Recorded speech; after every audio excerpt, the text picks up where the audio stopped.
Bueno, para nuestra siguiente conferencia tenemos al ponente Juan Esteban Ocampo. Juan Esteban es maestro en artes plásticas de la Universidad Nacional de Colombia. También es magíster en estética con una tesis laureada en la misma universidad. A lo largo de su trayectoria ha enfocado su investigación en el impacto de la inteligencia artificial en el ámbito del arte y el diseño, explorando su relevancia e influencia en el ámbito estético. Juan Esteban, bienvenido. Muchas gracias por estar en este espacio. Bueno, no, de antemano pues como agradecerles la invitación, de abrir estos espacios que son tan significativos como para compartir experiencias, procesos y que nos permita pues como llegar a un público más amplio. Entonces, bueno, nada, en ese sentido como empezar a contar un poco de mi experiencia, de todo mi proceso, de lo que ha venido pasando como en esta relación, de lo que ha venido surgiendo en la relación entre artes y la inteligencia artificial, teniendo como, digamos, o poniendo de relieve un asunto, y es que cuando se habla de artes, o precisamente en mi caso,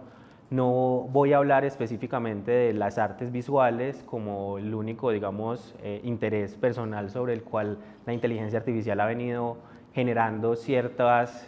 prácticas que nos han hecho repensar desde diferentes escenarios, sino que también pensar las artes en su escenario más amplio, que tiene que ver también con la escritura, con la arquitectura, la poesía, etcétera, etcétera, ya que, digamos, la inteligencia artificial en la actualidad pues tiene este asunto, y es que ha venido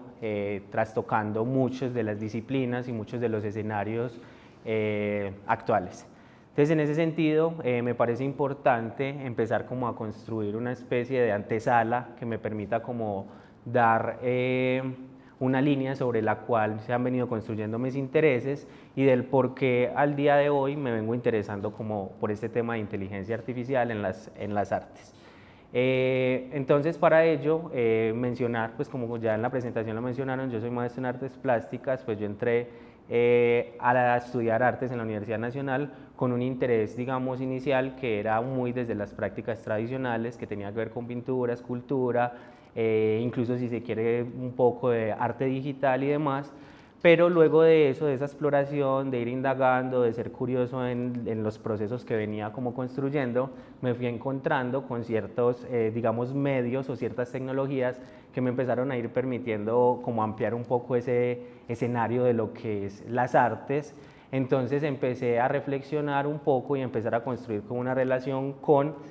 más fuertemente con el arte digital, específicamente con una pregunta fundamental sobre cuál es la participación del espectador dentro de una obra. Digamos que cuando hablamos de arte tradicional hay un tema de observación del espectador, donde tiene una obra, la observa, tiene un análisis crítico a partir de su experiencia, su contexto, sus formas, y a partir de ello pues genera una reflexión. Sin embargo, con la llegada del arte digital y específicamente con temas de multidisciplinariedad con programación, empecé a generar como ciertos enlaces donde me interesaba y empecé a hacer preguntas sobre el arte interactivo, es decir, cómo el espectador ya se vuelve un agente activo dentro de una, digamos, dentro de un escenario, dentro de una lógica de lo que viene pasando. Entonces, en ese sentido, me pareció importante precisamente empezar a generar esas preguntas. Entonces, una de las obras iniciales con las que yo empecé a trabajar es esta, que se llama El Libro como soporte multimedia, donde empecé a generar una serie de relaciones con los medios digitales, con nuevas tecnologías, y empecé a hacer que el espectador tuviera una participación activa. Como pueden ver en pantalla, este es uno de los bocetos que permitió la construcción de esta obra, y es que había una proyección. Aquí empezamos a hablar de lo que se conoce como video mapping, donde era una proyección, a la vez era una luz que, digamos, anulaba la proyección. Por lógica, tenemos una proyección, se le tira luz, entonces esta queda anulada, y para que el espectador pudiera ver la obra, el contenido, lo que estaba pasando sobre el libro, tenía que accionar, es decir, tenía que entrar dentro de lo que estaba pasando, se intervenía dentro de la luz, y en ese sentido aparecía, digamos, la propuesta. En este caso específicamente era unos videos sobre un tema de ciudad, la relación del cuerpo con el habitar, un poco desde las preguntas de lecturas que venían desde Heidegger y cosas por el estilo. Entonces era una pregunta por el habitar, etcétera, etcétera. Entonces ahí se empezaron a generar como una serie de relaciones con cómo el espectador hace parte o interviene sobre la obra. Luego de eso, otra de las propuestas con la que también viene trabajando, también arte digital, tiene que ver ya específicamente con programación, con sensores. Si tengo que responder a la pregunta de sé programar, no sé programar, precisamente esto era lo que me interesaba, y es que se empiezan a generar una serie de relaciones entre disciplinas donde yo, digamos, desde el área de las artes, desde mi proceso de construcción individual y desde mis intereses, me pensaba lo conceptual, me pensaba el tema de qué está pasando con las artes, cómo pensar las artes, y encontraba en otras disciplinas o encontraba en otras personas la posibilidad de aunar esfuerzos, encontrar otras formas de conocimiento donde al planteamiento de mis intereses esta persona me lograba resolver técnicamente, por ejemplo, un tema de programación. Entonces esto trabajaba con sensores de distancia, y la propuesta en este caso era el espectador, había una proyección de una imagen, y a medida que el espectador iba caminando y se acercaba a la imagen se pixelaba. Entonces habían preguntas por cómo vemos la imagen digital, cómo nos acercamos a una imagen digital, qué es un píxel, si llevamos la expresión de una imagen digital a su estado más elemental, que es el píxel, que es un bit. ¿Qué encontramos ahí? No encontramos más que información en términos de ceros y unos, algoritmos, ¿cierto? Entonces, en ese sentido fueron sucediendo o surgiendo preguntas que fueron alimentando pues como mi pregunta por qué es lo que está pasando con las artes hoy. De hecho, partiendo en esta lógica, uno del texto muy bonito de Vasily Kandinsky, que se llama De lo espiritual en el arte, parte de lo que él decía y de lo que me interesó ahí, él decía algo como una obra de arte debe ser hija de su época, porque de lo contrario es como un hijo que está condenado a nacer muerto. En ese sentido, con ello queriendo decir un poco que lo que me interesaba era entender el contexto actual, entender las dinámicas, las técnicas, los métodos de cómo se estaba construyendo arte, de cómo se estaban haciendo propuestas artísticas, y en ese sentido mirar cómo lo apropiaba a mis intereses y empezar a generar pues como esas reflexiones al respecto. Luego de eso, entonces, de esas preguntas, de intentar hacer unas obras interactivas que tenían que ver con esa relación, decidí hacer mi investigación y decidí montarme en el tema de la maestría en estética, donde era una maestría específicamente de investigación, no era investigación-creación, solo que me interesaba empezar a enfocarme en, bueno, qué es lo que está pasando. Entonces, si iba a ese tema de actualidad, si iba a ese tema de lo que estaba pasando con las prácticas artísticas en el contexto,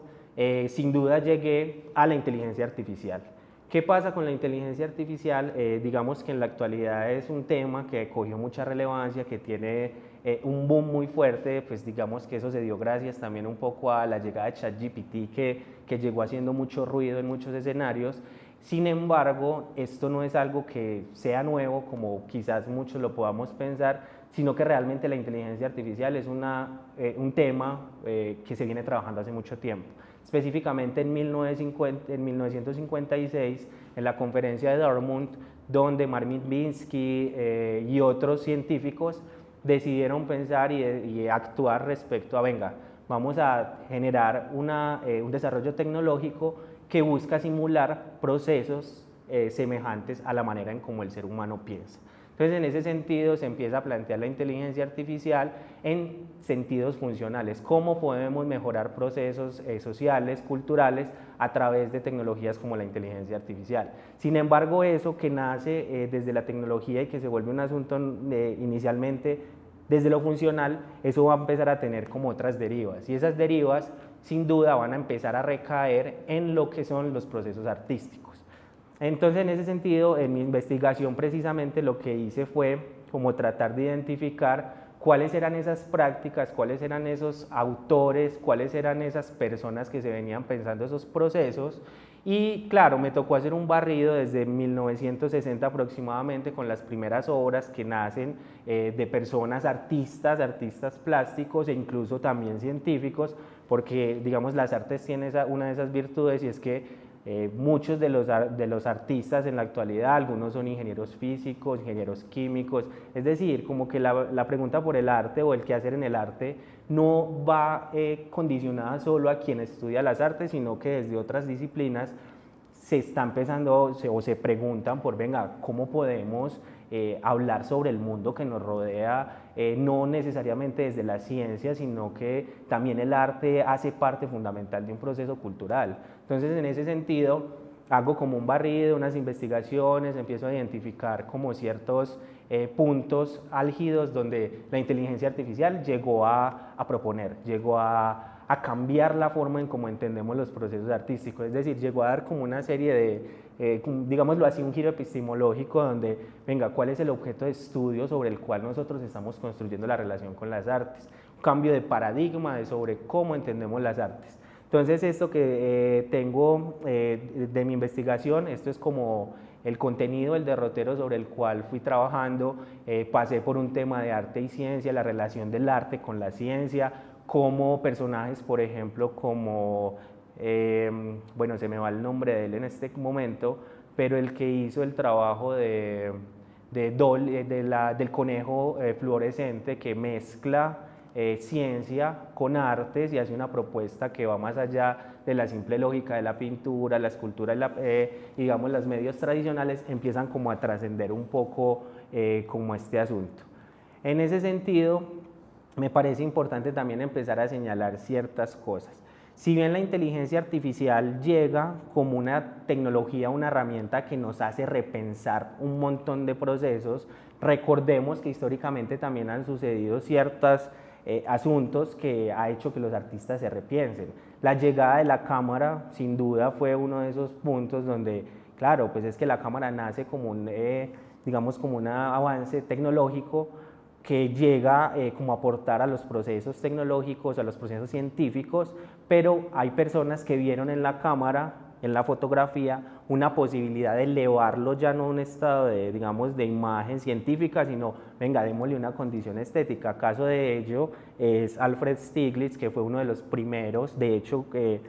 me atrevo a decir que fue el primero en términos históricos, en darse una pela de decir, venga, la fotografía tiene un carácter estético, la fotografía la podemos ver más allá del simple estado de ciencia y la podemos llevar a un escenario mucho más elevado. Entonces, claro, inicialmente esto genera muchos conflictos, esto genera muchas dificultades, porque cambia el paradigma sobre el cual se venía pensando las artes, hace que se repiense de otra manera y lleguemos a pensar la imagen o la fotografía con un carácter estético, con un carácter ya más emocional, con un carácter donde, digamos, trastoca lo emocional y sin duda lo emocional tiene que ver con lo estético. Entonces, en ese sentido, claro, llega la fotografía, descoloca un montón de procesos y hace que el artista también se empiece a repensar, porque claro, por eso llegan luego en las vanguardias los impresionistas a generar una serie de procesos y a generar una serie de prácticas donde dicen, listo, la fotografía llegó a reemplazarnos como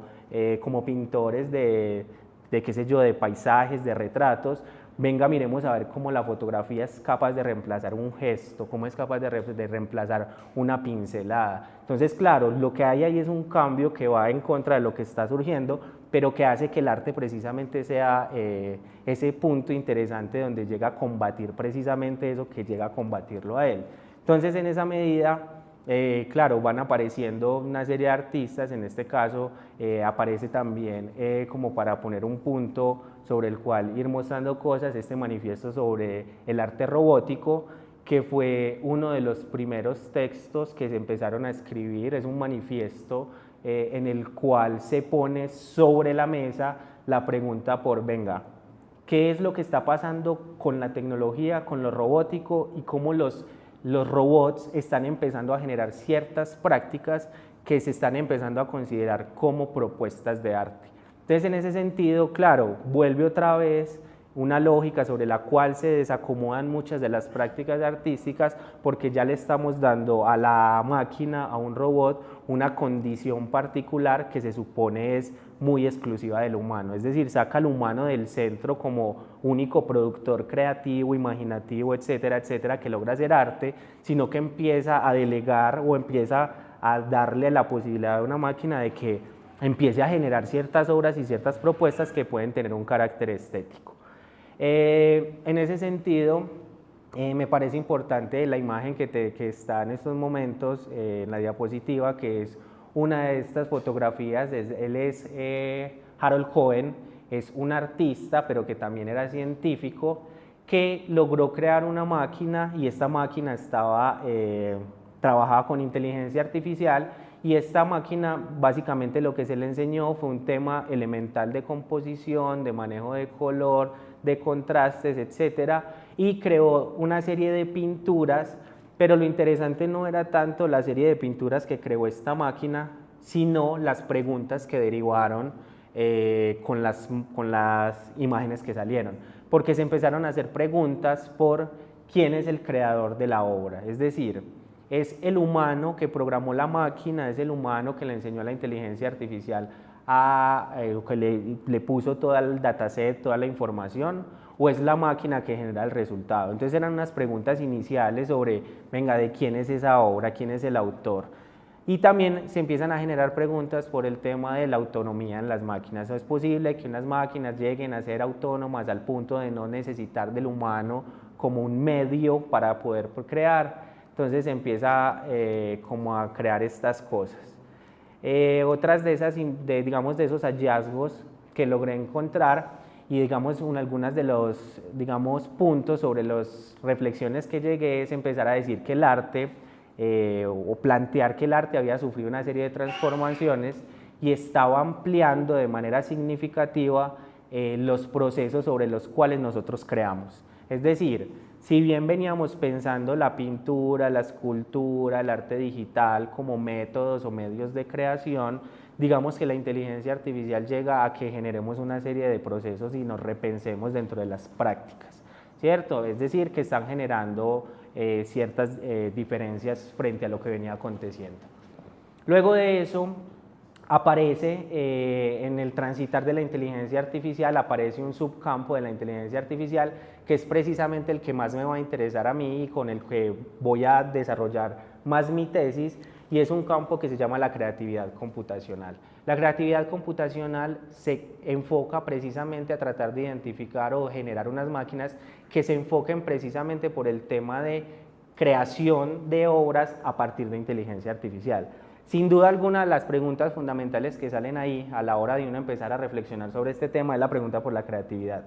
Cuando nosotros consideramos que un proceso o una obra tiene un carácter de creatividad o un carácter de innovación o un carácter de, no sé si poner el término que en algún momento fue muy, digamos, de moda, pero que también es importante como ponerlo sobre la mesa, es un carácter disruptivo dentro de lo que pasa. Entonces,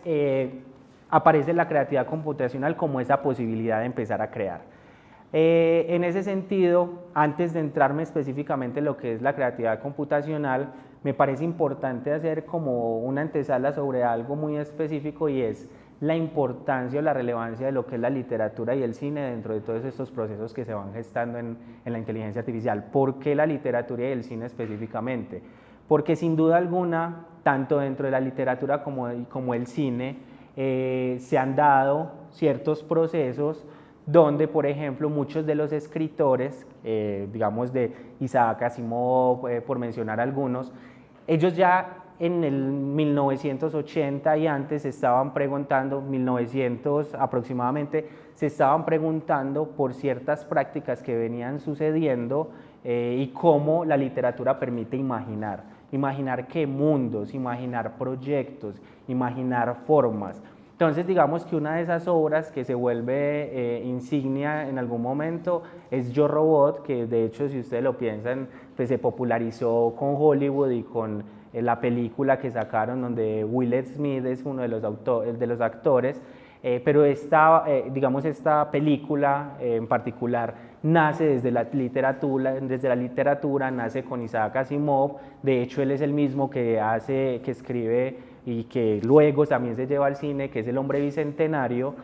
Son preguntas por, venga, ¿qué es lo que va a pasar en un futuro próximo con los robots? Por ejemplo, en el planteamiento de Isaac Asimov en Yo Robot, él empieza a darle la condición a un robot de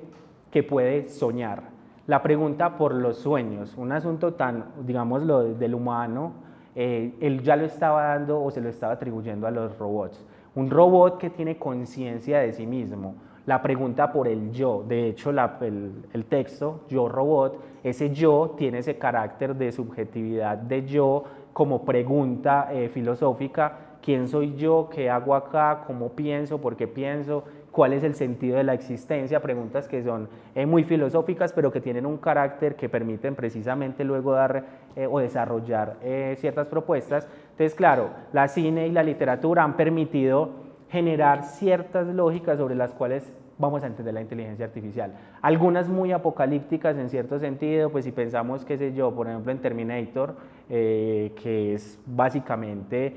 una inteligencia artificial la que va a acabar con la humanidad, entonces se vuelve del futuro a tratar de que no se desarrolle la inteligencia artificial, etcétera, etcétera, nos ponen también sobre el escenario de, venga, ¿qué es lo que está pasando? Preocupémonos porque hay unas inteligencias artificiales que están empezando a generar ciertos procesos, pero es importante entonces que empecemos como a revisar eso. Algunas de esas películas, pues está Ex Machina, está Her, que es una película que trabaja precisamente cómo un humano se enamora de un asistente de voz y cómo generan una relación íntima, pero en últimas demuestra que ese asistente de voz, eso que le demostraba al humano era básicamente lo que le demostraba a toda una sociedad, entonces no se particulariza, etcétera, etcétera. Entonces nos generan como un escenario donde podemos empezar a ver que la inteligencia artificial ha entrado sobre todos los escenarios, ¿cierto? Y entonces una de las preguntas detonantes sobre las cuales vine trabajando fue una pregunta por ¿pueden las máquinas crear? Es un tema por la creación. Si lo pensamos en términos conceptuales, la pregunta por la creatividad, por la creación, por cómo un humano crea, pues eso es algo muy específico, si se quiere, del humano, cómo el humano se pregunta cosas, cómo el humano se cuestiona, se apasiona, y a partir de ese apasionamiento pues genera X productos. Pues si vamos, por ejemplo, a lecturas como las de Nietzsche, por ejemplo, donde él dice pues es que el mundo sin la música sería un total error y la música en cierto sentido es una invención muy humana, o cuando Richard Wagner se está preguntando por la obra de arte total, cómo en un mismo espacio puedo lograr que se confluyan todas las artes. Ese tema de crear, ese tema de producir, ese tema de generar, que ha sido muy desde el humano, empieza a ser cuestionado, empieza a generar como ciertas preguntas, pero venga, ¿qué es eso que está generando una máquina? No lo pensemos todavía en el carácter estético, no lo pensemos en un carácter profundo, sino venga, un resultado de una imagen, de un video, de una nota musical, porque ya hay propuestas musicales muy profundas hechas con inteligencia artificial, nos empiezan a generar a nosotros preguntas, o por lo menos en lo particular me generan preguntas. ¿Eso es o no es? Y a veces me caigo como en una especie de sinsentido por la pregunta del ¿eso es creación, eso no es creación, eso es obra, eso no es obra? Genera ciertas dificultades, genera ciertas, a veces no saber cómo responder, pero sin duda alguna algo que me parece interesante es que me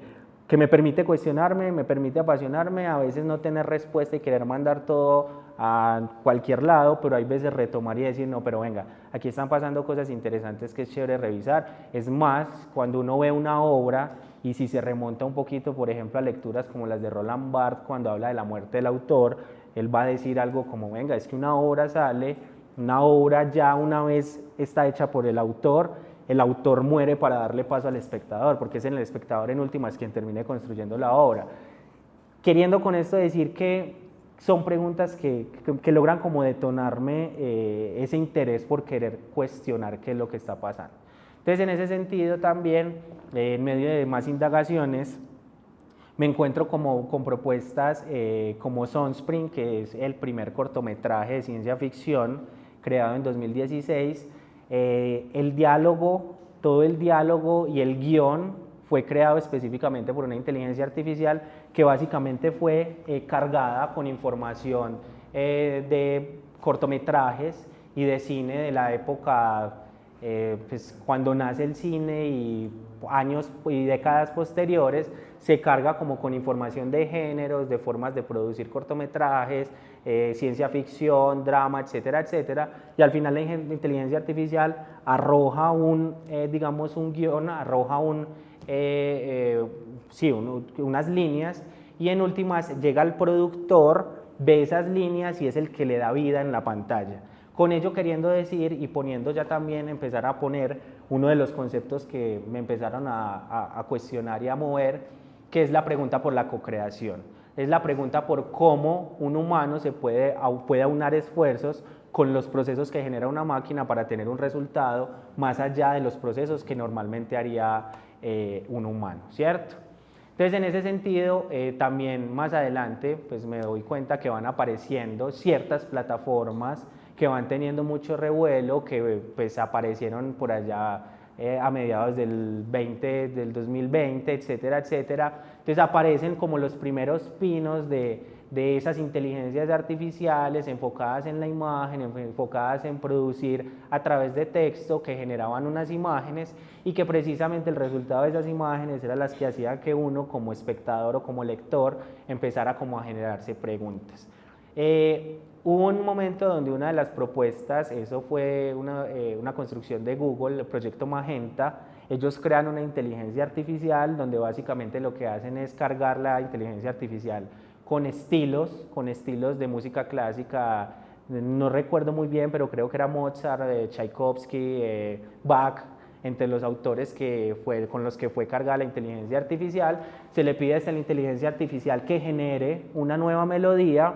y se pone a una serie de críticos de música a que escuchen la melodía sin saber que es la inteligencia artificial quien crea la melodía. Ellos la escuchan, quedan trastocados emocionalmente, hacen comentarios de que tiene una potencia muy fuerte, que tiene muchas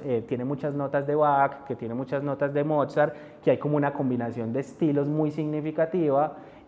para lo cual quedan sorprendidos y quieren saber como quién es el autor de dicha obra. Y en última se le dice, es una inteligencia artificial, es una máquina la que ha hecho eso. Sin duda alguna, cuando se dice que un proceso de estos está mediado por una máquina, se tiende a como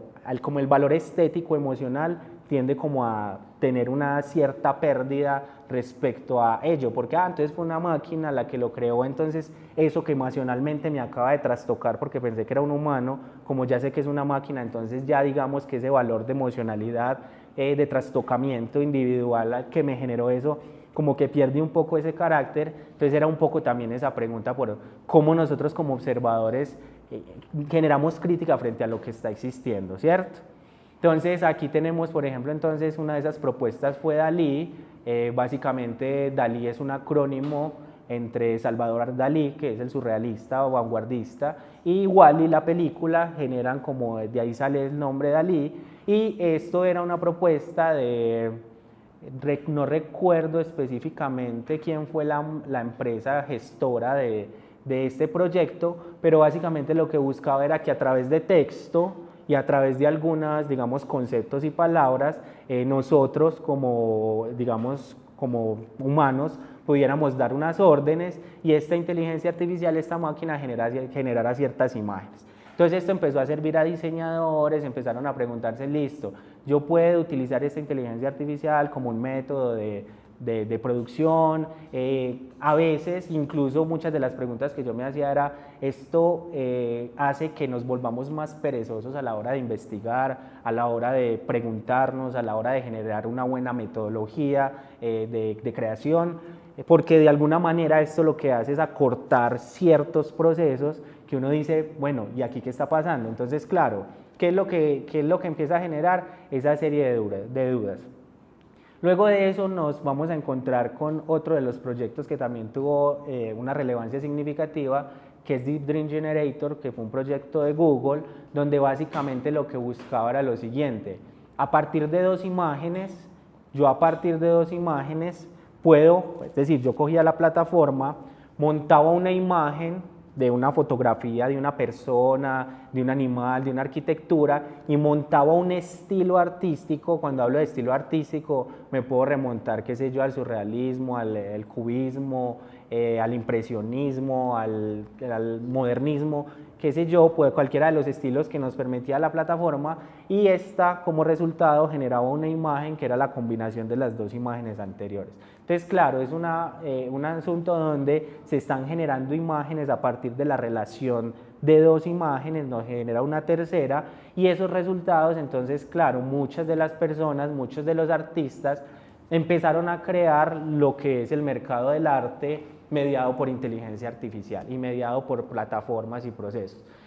Algunos de esos artistas o algunos de esos creadores pues utilizaban esta plataforma como método y como medio, y claro, entonces salen unas imágenes que empiezan a ser vendidas, que empiezan a ser expuestas, que empiezan a ser llevadas a los museos, y si lo ponemos en el orden de agente validador, el museo es uno de los que se supone hace parte de esos procesos de validación. Es decir, una obra, si está dentro de un museo, se supone tiene ese carácter de obra. Si está por fuera, se puede analizar, se puede pensar, pero si está dentro ya tiene ese carácter exclusivamente. Entonces aparece un tema que es ya la pregunta por el mercado del arte, cómo el mercado del arte se tiene que ampliar para darle cabida a la inteligencia artificial, pero sin duda a partir de eso empiezan a salir preguntas por, entonces, esa obra de arte fue creada por el humano, fue creada por la máquina, entonces a quién se le atribuye, temas de derechos legales, vacíos legales, porque entonces no tenemos una ley que regule, y en estos momentos que regule de manera clara cuando se hace una obra creada por inteligencia artificial de quién es. Entonces ya hemos podido encontrar diferentes premios, incluso aquí en pantalla pueden ver una de las obras que fueron supremamente cuestionadas y que tuvieron un revuelo fuerte, y es que un artista crea una obra con inteligencia artificial, fue mandada una convocatoria donde pues, era muy amplia la oferta a nivel internacional, gana la obra, lo escogen los jurados y al final se dan cuenta que es que la obra fue creada en su totalidad por inteligencia artificial, específicamente utilizando Midjourney. ¿Qué va a pasar con esto? Entonces entra un tema ético, un tema de preguntas, venga, éticamente esto está bien, no está bien. Si utilizo inteligencia artificial, entonces usted no está generando procesos relevantes sobre los cuales digan usted como artista está logrando pintar, hacer, proponer, sino que es la máquina la que genera un resultado X, y ese resultado X pues cumple con unas condiciones que permiten que su valoración digan que es una obra de arte como tal. Entonces la pregunta de la obra hecha por inteligencia artificial es una obra de arte, es un producto más de la producción artística. ¿Qué es eso? ¿Qué es eso que está pasando ahí? Y entonces sin duda en ese sentido creo que es importante que empecemos a generar una serie de, digámoslo así, de reflexiones y de conclusiones respecto a lo que está aconteciendo hoy, y es que sin duda, y esto sí me atrevo a decirlo, es ya la inteligencia artificial está sobre, digamos, todo nuestro constructo social, ya la inteligencia artificial está haciendo parte de demasiados procesos, nos podemos ir al derecho, nos podemos ir a la medicina, nos podemos ir a la política, que es una de las que más aprovecha esto. Recordemos el escándalo de Cambridge Analytica con Facebook, con todo lo que pasó allí desde el tema político. Entonces, sin duda, la inteligencia artificial ya está modificando la forma en cómo entendemos las artes, bien o mal. Aquí no es un tema de valoración o dar juicios de la inteligencia artificial está bien o está mal, sino que lo que me parece interesante y lo que me parece relevante es que ya está aconteciendo y necesitamos generar crítica frente a ello. Si estamos en contra de la inteligencia artificial, creo que para estar en contra de algo y atacarlo, precisamente lo tenemos que conocer tan bien, tan a profundidad, para poder saber a qué nos enfrentamos. Yo no puedo ingenuamente opinar sobre algo que no conozco y decir eso no me gusta, no me sirve, porque simplemente desde lo arbitrario digo no me sirve, sino que precisamente es importante que generemos diálogos, que generemos espacios. Precisamente por eso agradezco tanto también este espacio, porque permite como generar esa serie de preguntas, a veces sin respuestas o a veces que van a medio camino, pero que permiten precisamente darle hilo y darle tela a algo que está pasando y que va a permitir pues que nos repensemos como humanidad y sobre todo en los procesos creativos. Ya sabemos que la inteligencia artificial va hacia unos escenarios donde cada vez se está haciendo una apertura más al transhumanismo, al poshumanismo, y en ese sentido entonces empiezan a pasar cosas en el transhumanismo, por ejemplo, cómo el humano se va a volver súper inteligente, preguntas por la superinteligencia. ¿Qué quiere decir esto de superinteligencia? Y es que a través de nanotecnología el humano podrá tomarse una pastilla y aprender toda la obra de Shakespeare o aprender todo sobre el cine, etcétera. Y son preguntas muy complejas porque, claro, entonces, ¿dónde queda el esfuerzo? ¿Dónde queda el valor de la dedicación? ¿Dónde quedan tantas cosas que sin duda el transhumanismo y la llegada de la inteligencia artificial van a empezar a hacer sobre nosotros como humanos? Sin embargo, vuelvo e insisto sobre esto como para dar un cierre, y ese cierre es más una pregunta que una certeza, y es: la inteligencia está pasando, la inteligencia artificial está pasando, está modificando nuestras prácticas, nos está atravesando. ¿Cómo podemos hacerle lectura a esto desde cualquier escenario, desde cualquier interés individual que tengamos? Bien sean las artes, bien sea el deporte, bien sea el cine, bien sea la medicina, nos permita llegar a cuestionarnos y que no nos coja desprevenidos, porque esto ya va y no se va a parar, y queremos, o quiero en este caso, invitarlos a que generemos reflexiones sobre ello, desde el cine, desde la imagen, desde todos los escenarios. Agradezco mucho el espacio y muchas gracias.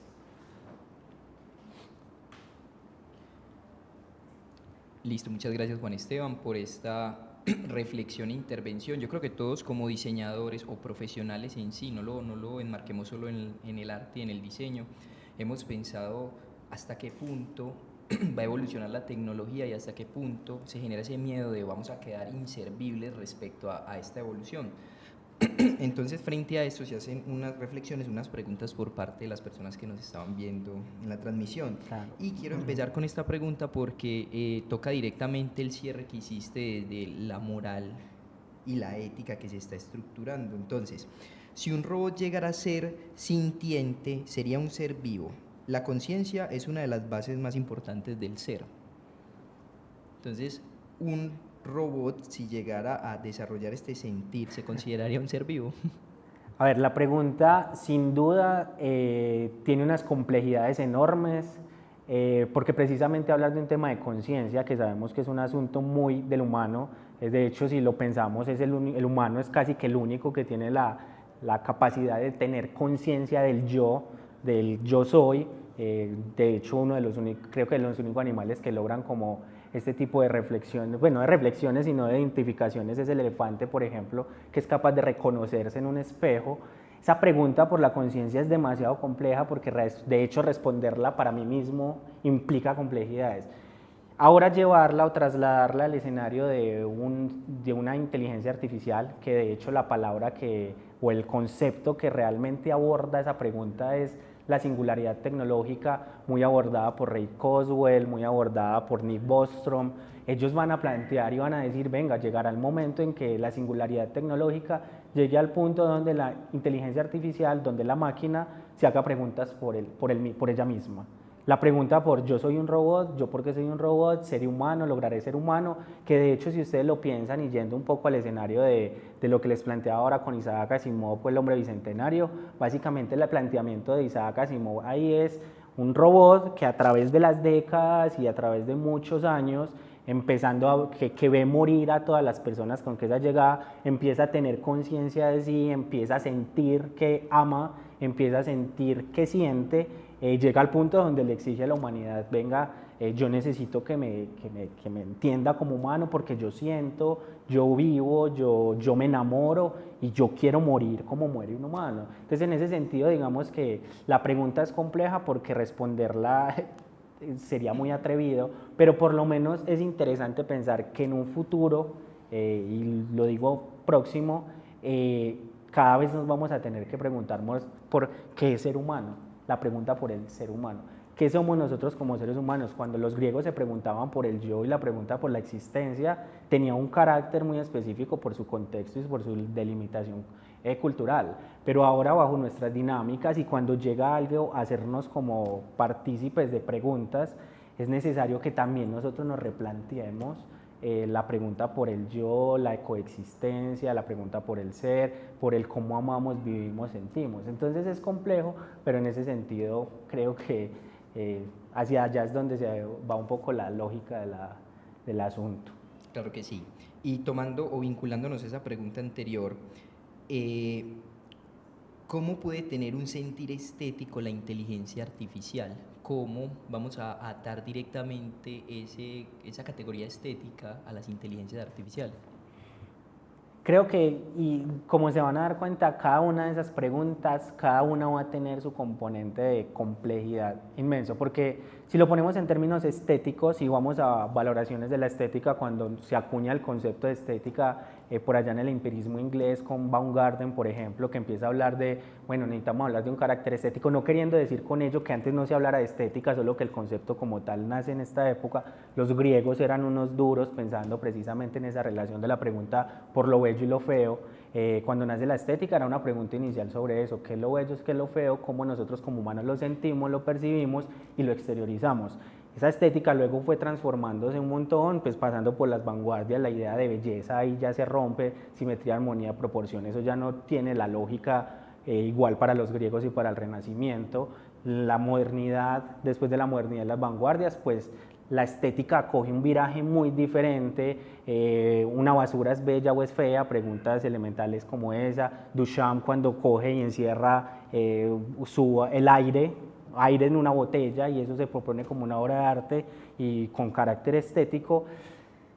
Considero yo que una de las formas en cómo yo entiendo la estética es como cuando una obra, una propuesta es capaz de trastocarme a mí desde lo emocional, no queriendo decir desde lo básico, bello y feo, sino que a mí me puede trastocar desde lo desagradable, por ejemplo. Si yo me pongo a ver películas como Pink Flamingos, que es una de las películas más desagradables que existen en la historia del cine, a mí eso estéticamente me atraviesa un montón y me atraviesa desde el desagrado, a mí me atraviesa desde la náusea. Entonces, claro, el sentir estético de una máquina vuelve un poco y está en relación precisamente con la pregunta por la conciencia, porque para una máquina hablar de es que estoy sintiendo, es que eso me está trastocando, es porque una conciencia del yo y porque hay todo un atravesamiento que permite que esa máquina diga es que yo estoy siendo atravesado y tengo miedo, yo veo eso y me da miedo. Ese miedo, ese sentir, eso hace parte del trastocamiento estético. Pero claro, sin duda alguna hoy podemos decir que la máquina no va a llegar al punto de que llegue llorando preocupada porque le dio una crisis existencial, ¿cierto? Porque ese tipo de cosas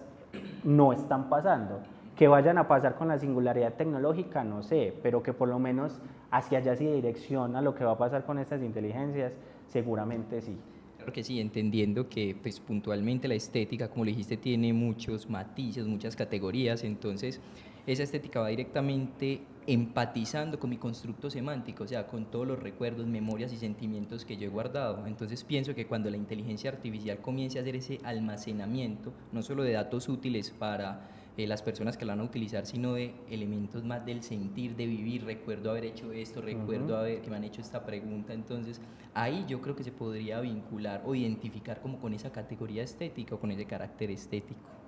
Muy bien. Siguiente pregunta.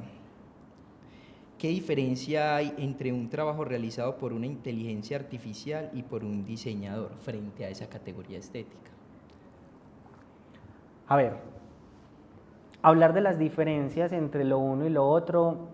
vuelvo e insisto con el tema de complejidad porque creo que es la manera en cómo se describe. Sin embargo, la manera en cómo yo lo entiendo, a ver, cuando nosotros como, bien sea como artistas, diseñadores o preocupados por cualquier tipo de producción, ¿cuál es la forma en cómo nosotros generamos producción?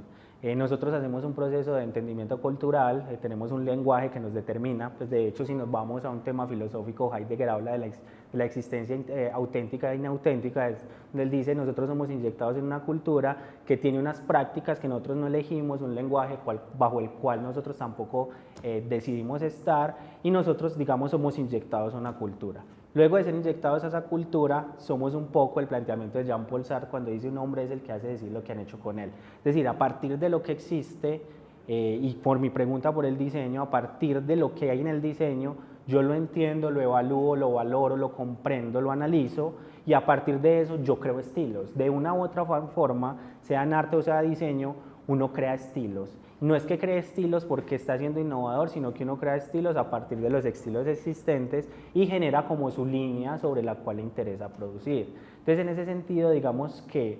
la inteligencia artificial tiene una lógica semejante. Es decir, el programador le inyecta a esa inteligencia artificial unos estilos, unas formas, una base de datos que ya hace lectura para la inteligencia artificial construir una imagen. Ella lo que hace es analizar millones de imágenes, sacar lo que necesita y genera una nueva imagen, ¿cierto? Entonces, en ese sentido, digamos que las diferencias en términos de resultados, podríamos decir que pues incluso muchos hacen las valoraciones de que claro, pues es que ya la inteligencia artificial en términos de composición, de manejo del color, de diagramación, etcétera, etcétera, ya está volando al humano, porque claro, pues que tiene la capacidad, digo capacidad en el tema de procesamiento, tiene la capacidad de procesar información a un nivel supremamente elevado que claro, si tú le pides, necesito que me componga de tal manera, ella te lo va a lograr hacer porque tiene toda esa información ahí. El humano tiene que apelar al recuerdo, tiene que apelar a la memoria, tiene que apelar a un tema sensorial, tiene que apelar a un montón de cosas, a un proceso creativo de sentarse, llorar sobre el papel, luego estar feliz, sentir, qué sé yo, todo ese tipo de cosas que la máquina obviamente no tiene. La máquina simplemente genera un resultado derivado de unos procesos. Como proceso hay todas las diferencias, como resultado las diferencias realmente quizás podríamos decir son pocas o incluso me atrevo a decir que muchas veces los resultados de la inteligencia artificial superan técnicamente a veces los resultados del humano mismo, pero como proceso hay demasiadas diferencias. Claro que sí. Bueno, muchas gracias Juan Esteban. Siento que esta conferencia, además de pertinente por el, digamos, el auge de las inteligencias artificiales, de las 4RI, es más que todo esa invitación a pensar sobre nuestro contexto y repensarnos nosotros, tanto como contexto individual, como ser pensante que somos, y el externo colectivo, pensar en cómo o hacia dónde nos proyectamos a través pues, de estas herramientas. Bueno, muchas gracias nuevamente, Juan, por este espacio. No, a ustedes por la invitación. Continuamos con nuestro próximo ponente en unos minutos.